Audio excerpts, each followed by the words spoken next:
Hello guys, welcome back to our channel. तो पिछले video में हमने इसका इंट्रोडक्शन कवर कर लिया था। अब हम डिस्कस करेंगे पैलियोलिथिक और द ओल्ड स्टोन एज के बारे में।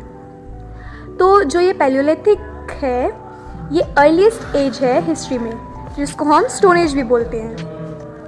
It is an ancient cultural stage of human technological development characterized by the creation and the use of rudimentary chipped stones. अब आपको लगेगा मैंने क्या बोला, समझ नहीं आया, तो चलिए हम समझाते हैं। ये एक एंशियंट कल्चरल स्टेज है, मतलब बहुत प्राचीन समय की कल्चरल स्टेज है जिसमें ह्यूमन ने टेक्नोलॉजिकल डेवलपमेंट्स किए।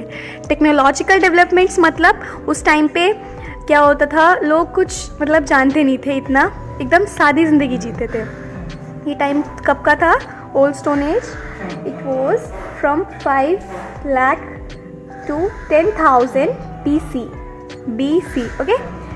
तो जब ह्यूमन ने टेक्नोलॉजिकल डेवलपमेंट्स किए characterised by the creation and use of rudimentary chip stones, जिसमें उसने जो स्टोन होते थे उसको ठोक पीट के उसके टूल्स बनाए। तो इन टोटल हमारा ये निकलता है मतलब कि एक एंशिएंट टाइम जब ह्यूमन ने टेक्नोलॉजिकल डेवलपमेंट्स किए जिसमें उसने स्टोन्स को ठोक पीट के टूल्स बनाए। अब आते हैं नेक्स्ट पॉइंट पे। The old stone age sites are widely found in various parts of Indian subcontinent. अब जो ये ओल्ड स्टोन एज की साइट्स हैं ये हमारे वर्ल्ड में, हमारे सबकॉन्टिनेंट के बहुत सारे पार्ट्स में पाई जाती है। These sites are generally located near water resources. अब ये जो ज़्यादातर ओल्ड स्टोन एज की साइट्स हैं ये हमें कहाँ मिलती हैं? Near water sources. Next point, several rock shelters and caves used by the palaeolithic people are scattered across the subcontinent. बहुत सारे रॉक शेल्टर्स मतलब रॉक के घर, पत्थरों के घर, और केव्स मतलब गुफा, बहुत सारे पत्थरों के घर और गुफा जो कि उस टाइम पे पैलियोलिथिक पीपल यूज़ करते थे वो हमारे सबकॉन्टिनेंट में पाई गई हैं। Some of the famous sites of old stone age in India are, अब हमें कुछ साइट्स दी हुई हैं ओल्ड स्टोन एज की। वो है the Son valley in Potwar plateau on the north west India, the Shivalik Hills on the North India, Bhimpetka in Madhya Pradesh, Adamgarh Hill in Narmada Valley, Kurnool in Andhra Pradesh and Athirapakkam near Chennai। अब ये मुझसे ठीक से pronounce नहीं हो रहा, आप इसको गूगल पे चेक कर सकते हैं। Now we comes to the lifestyle in Paleolithic age। अब उनका लाइफस्टाइल क्या होता था, वो क्या खाते थे, क्या मतलब उस सब के बारे में। तो इसमें पहले in the old stone age food was obtained by hunting animals and gathering edible plants and tubers, therefore these peoples are called as hunter and gatherers. उस टाइम पे जो लोग होते थे वो या तो अपना खाना हंटिंग करके लेते थे या तो गैदरिंग करके। गैदरिंग मतलब इधर उधर घूम के पेड़ों पे से कहीं कुछ तोड़ लिया या उस तरीके से, तो इसीलिए उनको हंटर और गैदरर्स भी बोला जाता था। They used stone tools, hand size and flaked off large pebbles for hunting animals। वो स्टोन के बहुत बड़े बड़े टूल्स यूज़ करते थे एनिमल्स को हंट करने के लिए। Stone implements are made of hard rock known as quartzite. अब जो उनके ये कुछ टूल्स होते थे एनिमल्स को हंट करने के लिए, या फिर उनके रॉक्स के जो टूल्स होते थे वो एक मेटल के बनते थे, या मेटल नहीं, स्टोन के बनते थे जिसको बोलते हैं quartzite. Large pebbles are often found in the river terraces. बहुत बड़े बड़े लार्ज पेबल्स भी मिले हैं रिवर के टेरेसेस पे। The hunting of large animals would have required the combined effort of a group of people with large stone axes.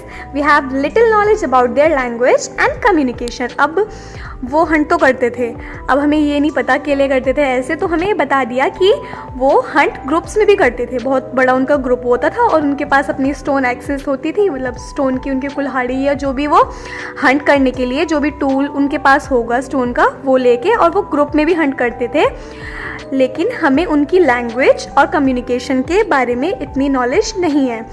और may be शायद वो नॉलेज इसीलिए नहीं है बिकॉज ये हमारा जो पीरियड चल रहा है ये चल रहा है प्री हिस्टोरिक पीरियड, और इस पीरियड में हमारे पास कुछ भी स्क्रिप्ट्स वगैरह नहीं होती थी, हमारे पास सिर्फ उनके जो आर्कियोलॉजिकल रिमेन्स थे, मतलब बाकी चीज़ें जैसे पत्थर की हो गई या कोई और चीज़ जो वो यूज़ करते थे.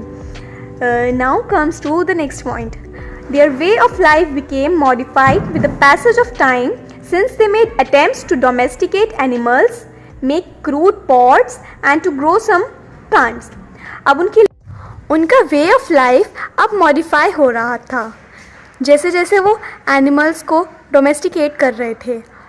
And they also started making crude pots. वो पॉट्स बना रहे थे उसमें प्लांट्स ग्रो करने के लिए. तो we will be seeing the three different parts of the Paleolithic culture. Firstly, we will see this lower, middle and upper. In this, we will cover the important sites of the respective cultures, who discovered them, types of tools used in them, species of human in that culture. So, let's begin. पहला हमारा culture है the lower palaeolithic culture. In this culture the tools were identified at the site of Pallavaram. इसके जो tools identify किए थे वो Pallavaram site पे किए थे जो कि चेन्नई के पास है, और इसको डिस्कवर किया था रॉबर्ट ब्रूस फूट ने इन 1863. क्लियर. अब हम देखेंगे इसके टूल्स कौन कौन से बनते थे, मतलब इसमें कौन कौन से टूल्स आते, इसके अंडर में कौन से टूल्स आते हैं.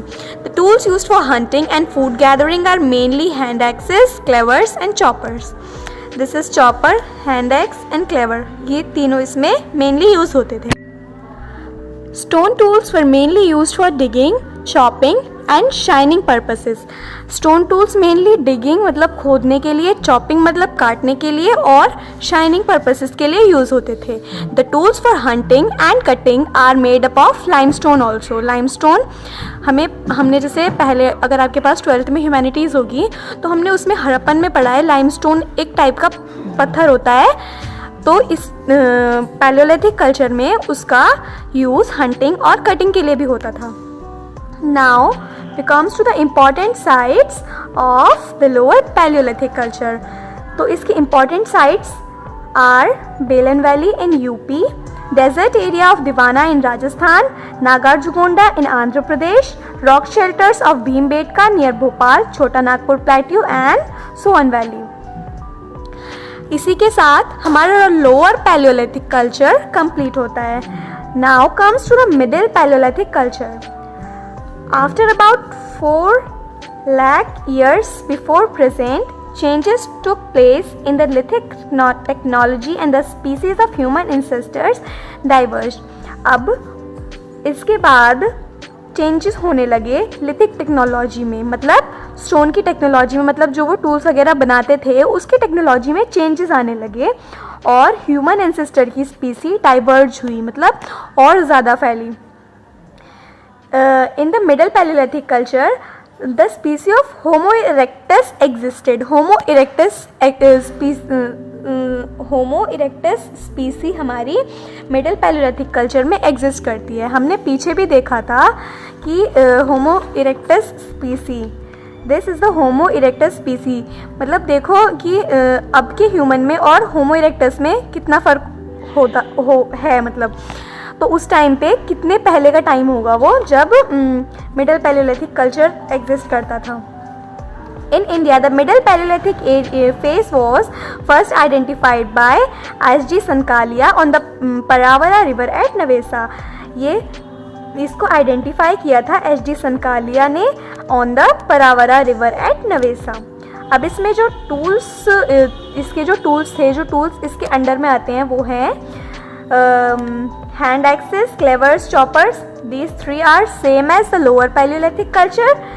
The difference we have is scrapers, borers and pointed knives on flakes. ये सब उनके टूल्स के नाम हैं. अब इस टूल्स में मिडल पैलियोलिथिक कल्चर और लोअर पैलियोलिथिक कल्चर के टूल्स में जो हमें सिर्फ इसमें डिफरेंस देखने को मिला है वो ये है कि जो मिडल पैलियोलिथिक कल्चर के टूल्स होते थे those were thinner and light weighted than the lower palaeolithic culture. वो थिन पतले होते थे और उससे थोड़े लाइट वेट होते थे। अब जाहिर सी बात है, अगर कोई चीज़ को हम और मॉडर्नाइज कर रहे हैं तो उसमें थोड़ी सी अच्छी चीज़ें लाएंगे। The important sites of middle palaeolithic culture are parts of central India, Maharashtra, Tamil Nadu, Karnataka, Belan valley, Son and Narmada river. हमारा मिडल पैलियोलिथिक कल्चर भी कंप्लीट हो गया। Now we comes to the upper palaeolithic culture. The cultural phase that followed the middle palaeolithic culture, middle palaeolithic is called the upper palaeolithic. जिसने middle palaeolithic को follow किया उसको अपर Palaeolithic बोलते हैं। The period is marked by the innovation in tool technology and increased cognitive capability of humans. इस period को हम ऐसे मार्क करते हैं कि इस पीरियड में इनोवेशन हुआ था टूल टेक्नोलॉजी में, मतलब और ज़्यादा उसको उनकी जो टेक्नोलॉजी थी और अच्छी हुई थी टूल्स बनाने की। And increased cognitive capability of humans. Increased cognitive capability का मतलब होता है कि कॉग्निटिव कैपेबिलिटी मतलब उनकी रीजनिंग थिंकिंग, मतलब उनका दिमाग बढ़ने लगा था, उनकी रीजनिंग थिंकिंग वगैरह ये सारी चीज़ें बढ़ने लगी थी। तो in total we can say as, एक तो टूल बनाने वाली टेक्नोलॉजी में उन्होंने इनोवेशन किया था, बदलाव किए थे, अच्छा किया था, और उनकी कॉग्निटिव कैपेबिलिटी रीजनिंग और थिंकिंग की इंक्रीज हो गई थी। In the upper palaeolithic period the modern man emerge named Homo sapiens. हमारे मिडिल पैलियोलिथिक में होमो इरेक्टस एग्जिस्ट करते थे और अपर पैलियोलिथिक में homo sapien. You should remember this. अब इसमें जो टूल्स यूज होते थे वो हैं the lithic industry of upper palaeolithic period is based on blade and bone tool technologies. अभी वो पहले सिर्फ स्टोन यूज करते थे। हमने देखा कि लोअर में और मिडिल में वो सिर्फ स्टोन का यूज़ करते थे, but now they tend to use blade and bones for making tools. और एक और नई चीज़ यहाँ देखने को मिली, माइक्रोलिथ्स। माइक्रो मतलब टाइनी एंड लिथ्स मतलब टूल। तो मतलब छोटे छोटे स्टोन से भी वो टूल्स बनाने लगे थे। किसमें? अपर पैलियोलिथिक पीरियड में। Now let us see the important sites for Upper Paleolithic period. Maharashtra, Odisha, Chota Nagpur Plateau, part of Ganga and Belan Valley, Andhra Pradesh and Karnataka. Now tools मतलब microliths वाले जो भी हमने ऊपर पढ़े कि tiny stone tools बनाने लगे थे। The stone tools for mainly microliths, mainly उनके टूल्स माइक्रोलिथ्स होते थे, छोटे छोटे पत्थरों के बनते थे mainly. The tools used in this period namely blades, triangles, knives, arrowhead, stickle, harpoon and daggers। ये सब उनके टूल्स के नाम हैं, आप याद कर सकते हैं। इसी के साथ हमारा पैलियोलिथिक कल्चर कंप्लीट हुआ।